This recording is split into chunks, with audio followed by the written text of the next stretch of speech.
are the best mods for Schedule 1 you gotta try out. From quality of life mods to replacing these stupid little idiots, there's something in this for everyone. Starting off with number 1 is the classic Mod Manager. This lets you easily manage your other mods. You can enable or disable them by a simple click of the checkbox, and they'll take effect after restarting your game. No need to dig into folders to remove mods anymore, so it's really convenient. The second mod is the Enhanced Casinos for all of my gamblers out there. This increases the max bet that you can actually do in the casino to $25,000 for all of the games. It also includes a free play mode and updated UI for a better experience. The third mod I think you gotta try out is the movable always on clock. This adds an in-game clock with the first day of the week also present. This is found at the bottom right corner. You can move the clock widget wherever you want to by clicking F9 on your keyboard, dragging it, and then pressing F9 again to lock it into place. And if you're not digging the style, there are alternate versions of this look if you prefer that. The fourth mod I think you should look into is the minimap mod. This adds a minimap to the bottom right corner of your screen. It shows your location, nearby businesses, and properties. You can toggle it on and off with F3. Future updates also plan to include some NPCs, custom waypoints, and even some multiplayer support, so look into that when you get the chance. Then we have the backpack mod. This gives you 12 extra inventory slots. As we all know, we need a little bit more slots to fit all that kush. Press B to access it. Be aware that items in the backpack don't save when you log off, so empty it before exiting the game. But for hauls, this is perfect. And to complement this mod, we're going into enhanced dealers. Doubles the number of customers your dealers can handle, speeds up their transactions, and adds a collect cash button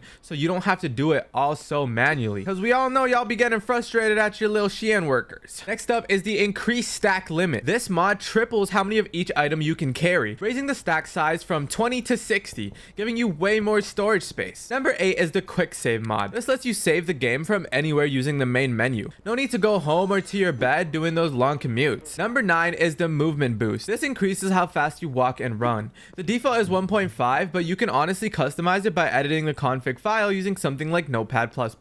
Number 10 is the package speed mod. This speeds up how fast your employees package products. You can adjust the speed from the main menu under the package speed option. Number 11 is the auto laundry plus. Press F5 to remotely launder your money, making the process much easier and faster, and of course, allegedly. Number 12 is a success rate mod. This sets the transaction success rate to 100%. You can enable or adjust this from the pause menu under the success rate, but honestly, I'd still keep it below 100% because then what's the point if none of them fail? Next up is the deposit limit reset. This reduces the ATM deposit cooldown to just 10 seconds, letting you quickly deposit more money throughout the day because it's a pretty big hassle. Last but not least is the handy trainers mod. There are a few trainer mods like CDXX that give you more control and convenience. Though on the website, it didn't really show a lot about it, so just trust me on this one. If you're confused on how to download any of these, I have a tutorial up on my channel or in the description teaching you how to install these yourself. And lastly, subscribe if you thought this was interesting.